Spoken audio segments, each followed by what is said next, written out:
Yeager. Anybody ever heard of him? Yes. Where did he start? The right stuff.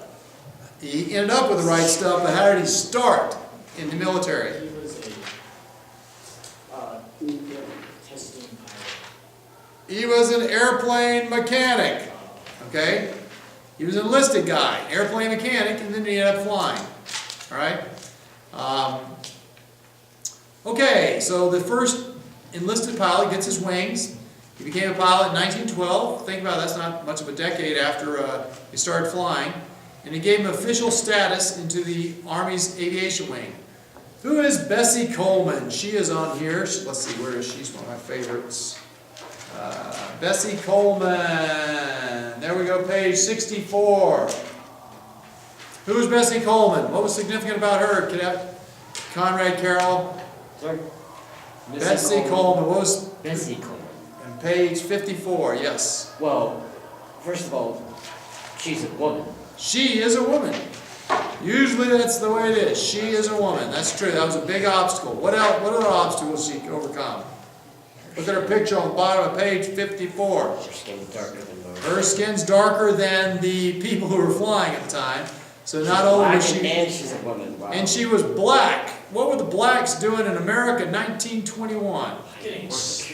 Getting not enslaved. Hiding. But they were being discriminated against hugely. And so do you think anybody would teach a black female to fly in America? No, sir. Nope, thank you very much. So she went to France.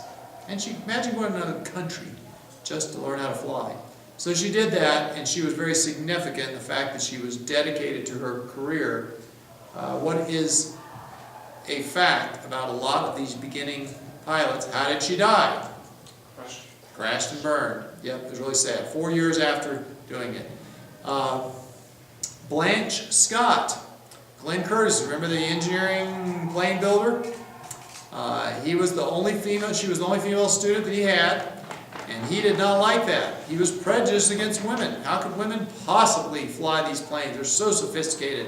Women are not supposed to think outside of the kitchen and bedroom. That's the way it was always said. But he worried about that. He feared he'd be blamed for killing a woman. So what she did was she actually, guess what? Went and stole one of his planes. There's a picture of her stealing one of his planes there on bottom page 55. Really? Actually, that's one of the highlighted words. What does the word solo mean? By yourself. So, that's a great question. Maybe some of you guys will actually get your private pilot license. When you start to fly, I did this at age 20 or so. Yeah, I first soloed at about 20. And I actually got my private pilot license 24. But they fly, you fly with an instructor. You fly with me sitting next to you for about, I don't know, 5 or 10 flights, depending on how quickly you do it, how quick you get it. And then one day, the instructor says, hey, why don't you land down there and pull off the end runway? And you're in the plane, you go, God, that's dumb, but you're doing whatever the instructor says. And so I pull off the end runway, and the dumb guy opens up the plane and gets out. He goes, hey, you're going to go solo and do your touch and go right now. Scared me to death. Okay? And so at that point, then you have to talk to the tower. You got to announce your intentions. You go take off, and you do 2 touch and goes, and you land. The guy walks up, and he jumps in your plane and says, okay, game's over. Congratulations, solo. So it's just like that. And so there's a picture of her being the first American woman to solo in a fixed-wing aircraft. I think it might be a little scarier then because their planes were made out of like wood. And they didn't know how to teach people how to fly. They were made out of like crap. Exactly. All right, here is another one. Bessie Coleman. She was, a lot of people think she was really the first person to go solo. Yes, sir.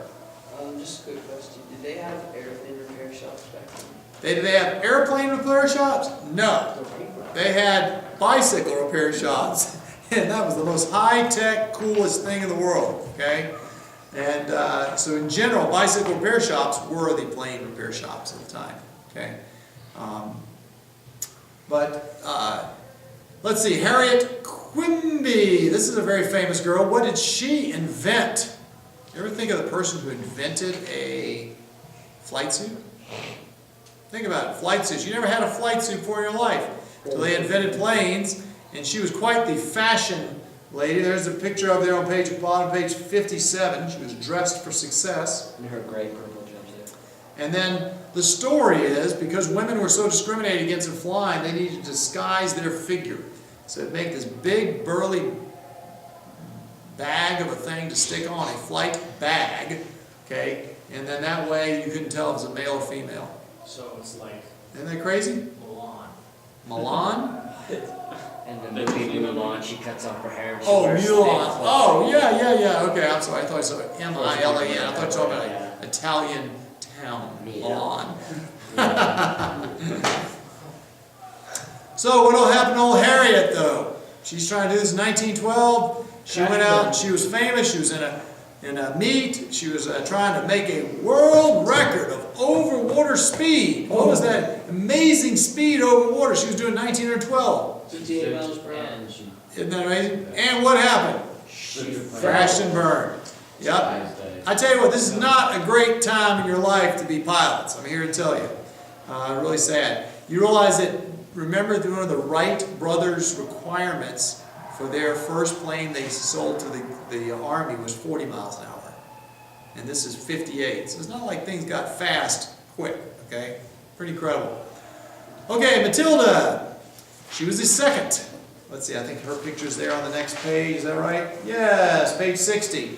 She was the second woman pilot to get a trophy.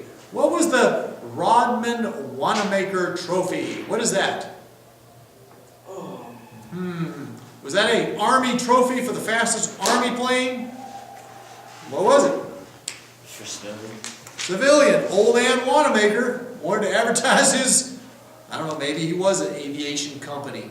These people would have these races and be sponsored by rich people, and they'd have these trophies. It had nothing to do with the military. It was all some commercial, and she won it.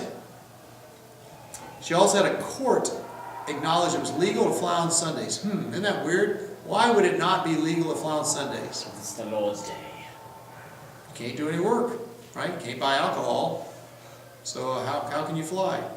But unfortunately, her brother died, and she gave up flying. Julia Clark, the third person to gain the license, flew with Curtis. And it said, sadly, she was the first pilot to die in a crash. First woman pilot died, 1912. So think about it. She soloed on, she got her pilot license on May 19th. And when did she die? 2 weeks before Harriet Quimby. She died less than a month later. Okay, so yes, she was the first person to pilot, but she was a very inexperienced pilot. She ended up dying quickly after that. These ladies are very famous, the Stinson sisters. They earned their pilot license very early on. Age 16, the youngest you can do. How old do you have to be nowadays to be a pilot? 18. 18? I don't know. Tell me. Well, None of you guys took my flight class last year. 17. Yeah, you can get a private pilot at 17. But these ladies, guess what? They didn't die. Yay! Most successful women in aviation.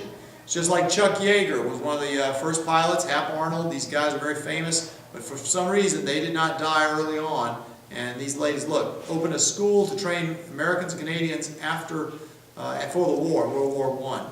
So they were very, very famous for that. Oh, by the way, who taught them how to fly? The right road. The Wright brothers. That's kind of pretty good lineage, right? Well, that's why they didn't die. Old man Wright told me how to fly. And that keeps them going. Alrighty, so we will conclude here with Lesson 2.